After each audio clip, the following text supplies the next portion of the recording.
Olá, estamos em mais um vídeo da Escola Bíblica Dominical. Hoje estaremos falando acerca do profeta Naum. Não deixe de se inscrever no canal, deixe o seu like, deixe também suas sugestões, comentários, dúvidas e não deixe de assistir o vídeo até o final.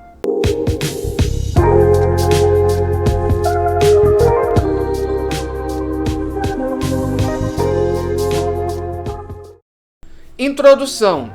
A mensagem do profeta Naum é que Deus detém o controle da história.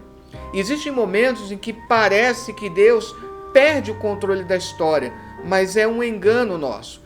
Deus, ele é um Deus que tem o controle da história.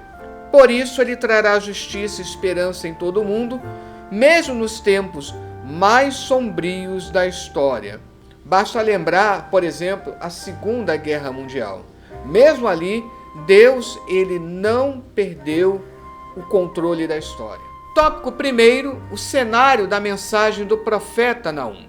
A profecia de Naum é um fôlego de esperança para Judá, que havia sofrido por muito tempo sob o domínio da Assíria. A destruição da opressora Assíria foi descrita pelo profeta de forma tão detalhada que traz ao leitor a impressão de algo já acontecido na época em que o livro foi escrito, como está lá no capítulo 1, no versículo 15. Partindo de 2:1, podemos deduzir que sua pregação ocorreu em Judá, quase certamente em Jerusalém. O título do livro nos aponta também seu lugar de origem, Elcós, que não aparece mencionado em nenhum outro texto do Antigo Testamento. Muito discutida é a data de sua atividade.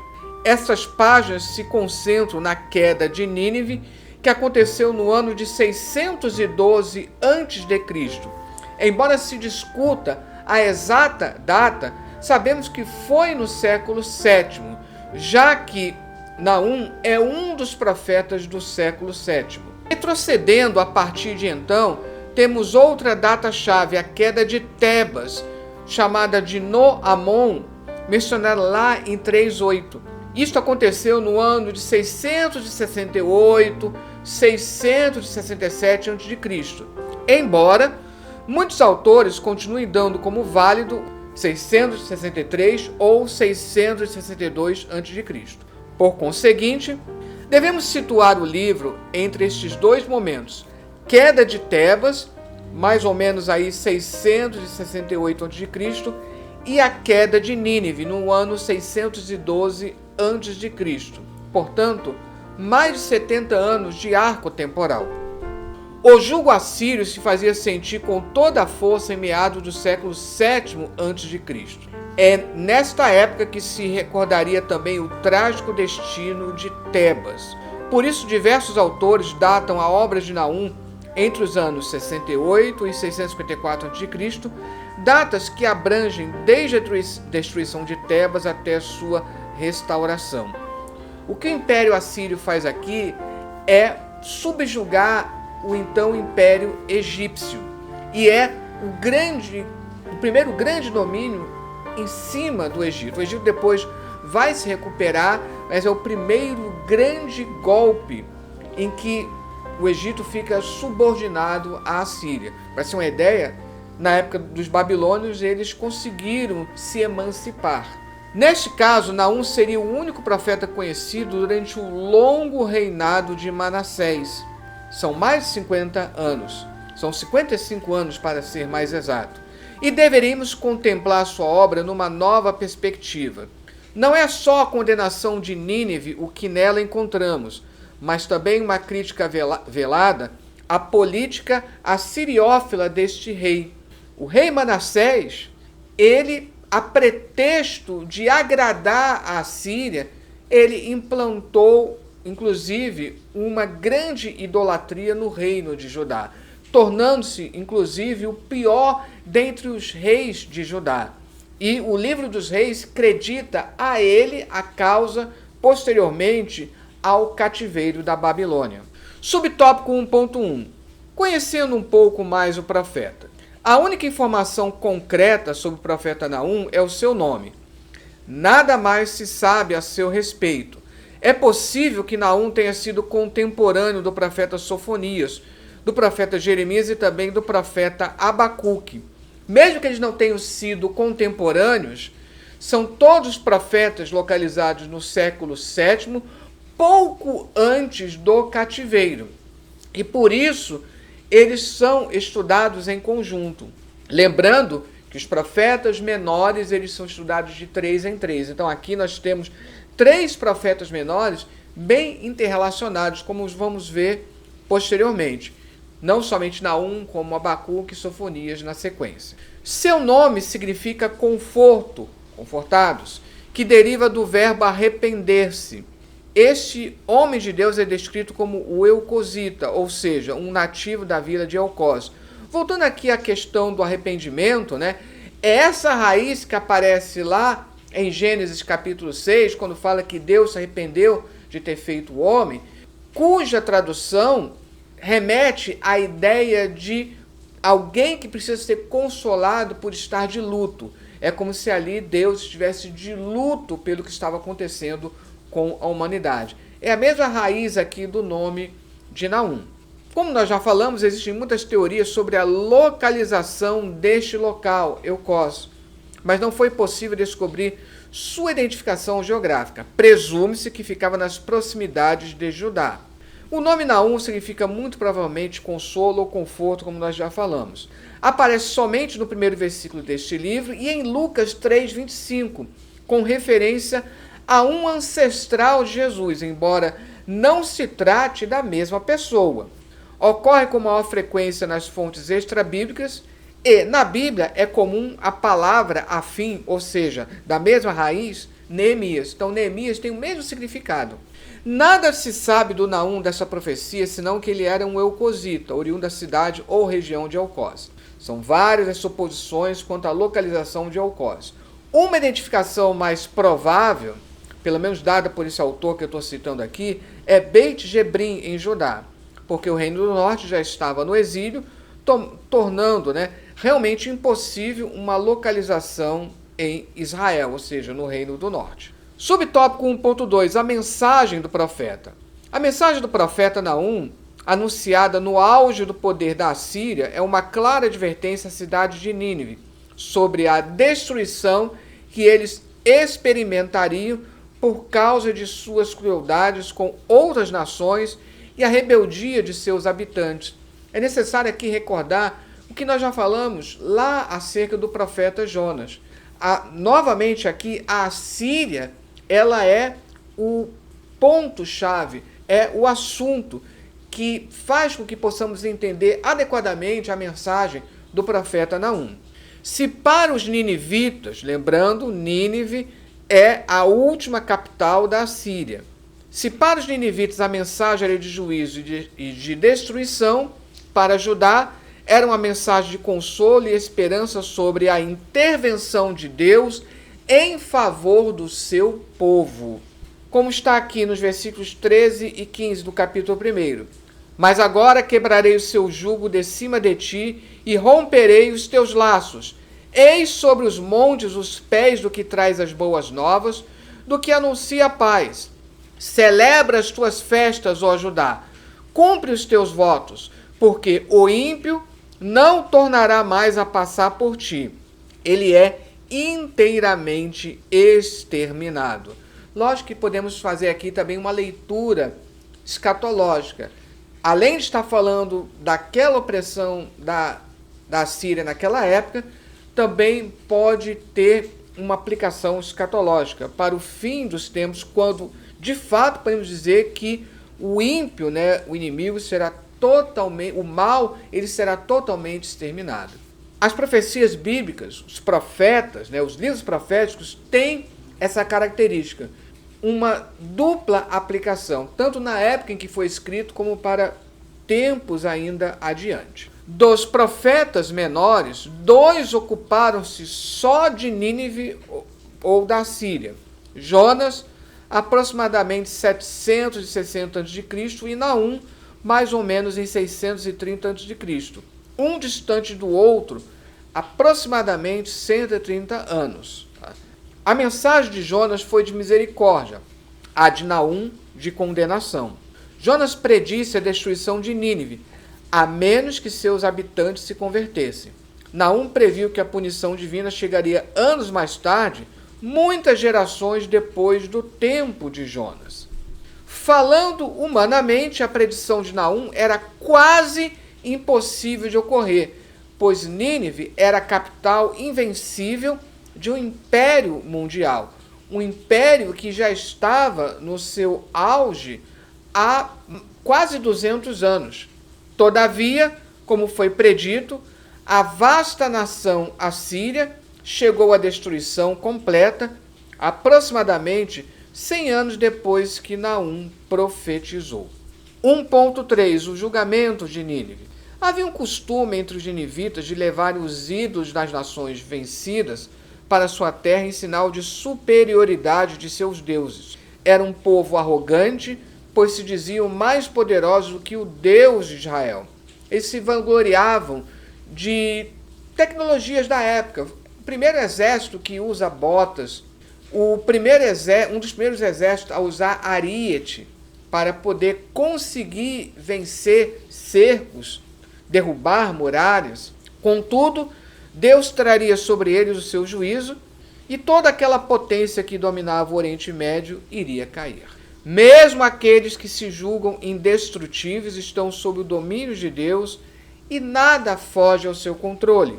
O servo de Deus pode descansar porque Deus é o Senhor da história e, no momento certo, ele agirá em favor de seus filhos. Em alguns aspectos, o título de Naum é semelhante ao do Salmo 3, lá no versículo 1, que também tem um título de duas partes que consiste em um título, um salmo de Davi, mais uma declaração descritiva, quando ele fugiu diante de Absalão, seu filho.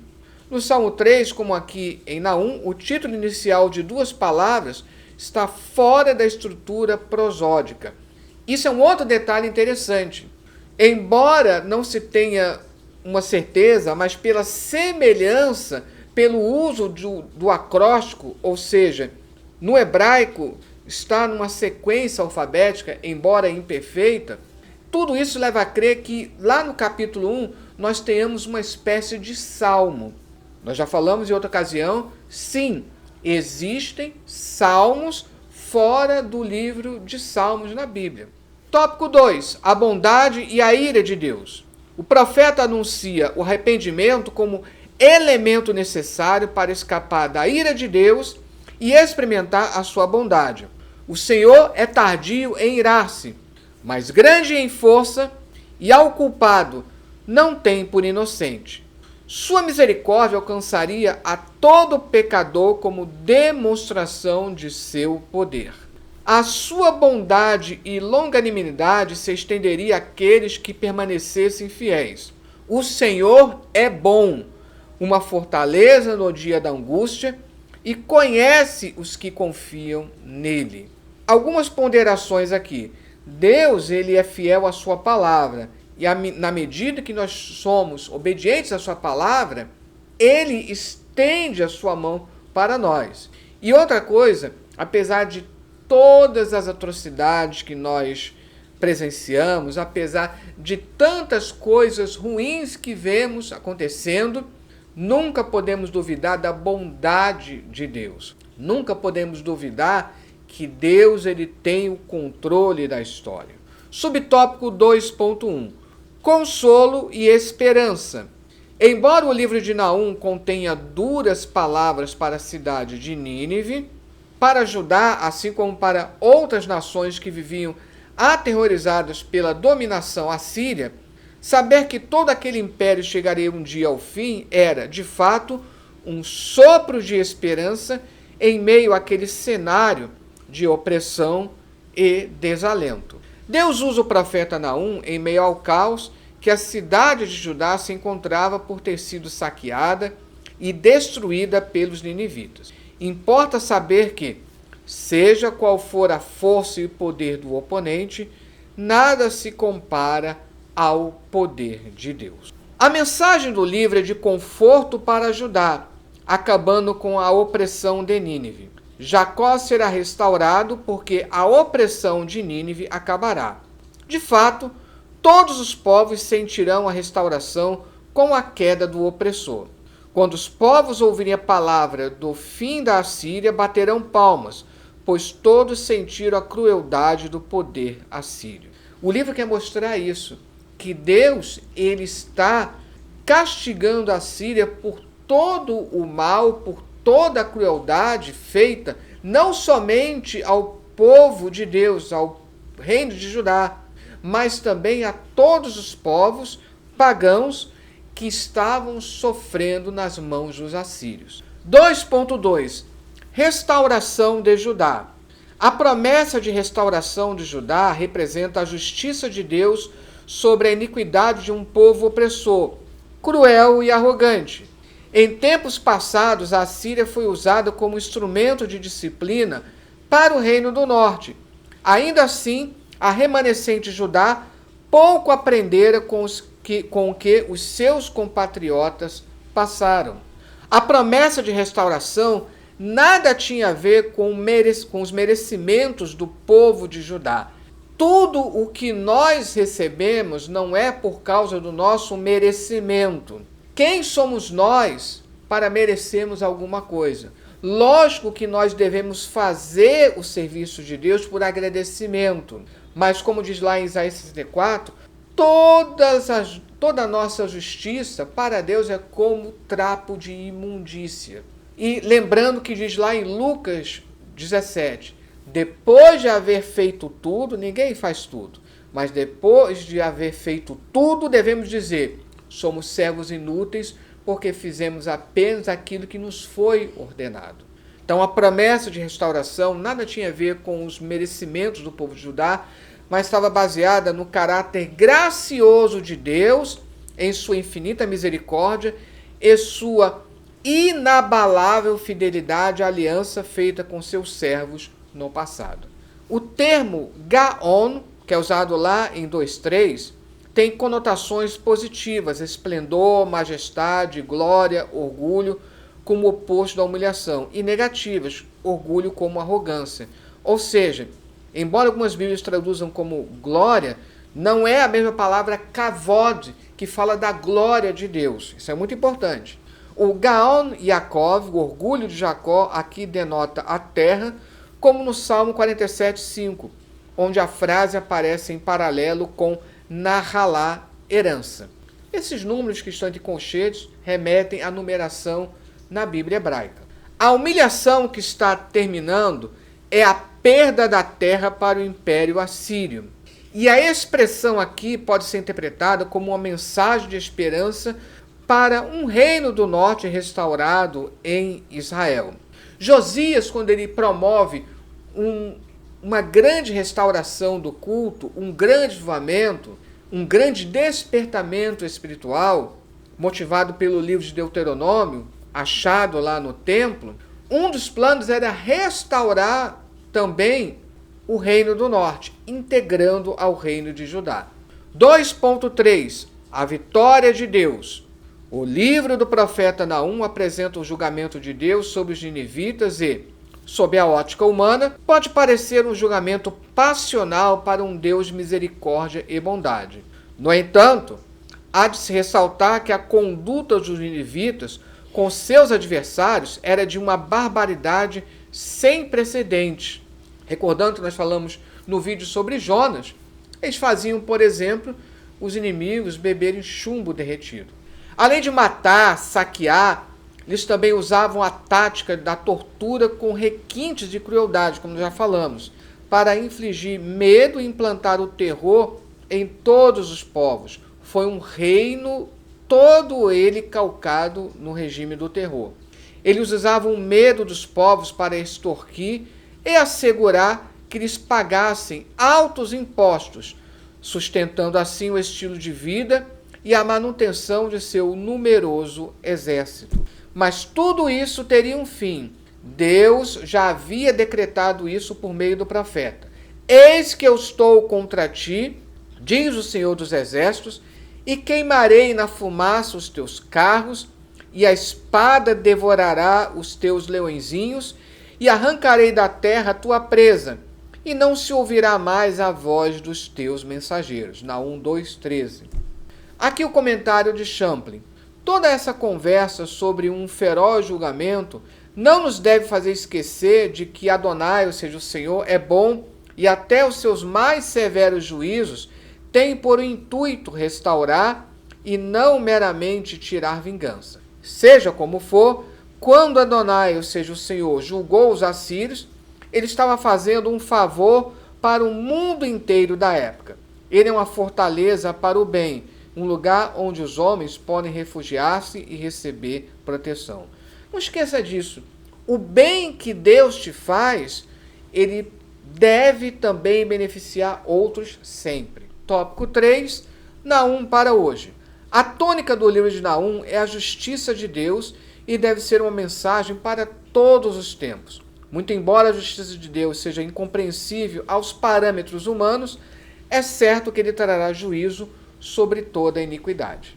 O Senhor não perdeu e não perderá o controle sobre os acontecimentos e, no tempo determinado por ele, fará a sua intervenção, como tem acontecido na história em todas as épocas. 3.1. A justiça de Deus. A palavra do Senhor sempre irá se cumprir, porque em verdade vos digo que, até que o céu e a terra passem, nem um jota ou um tio se omitirá da lei, sem que tudo seja cumprido. Mateus 5,18.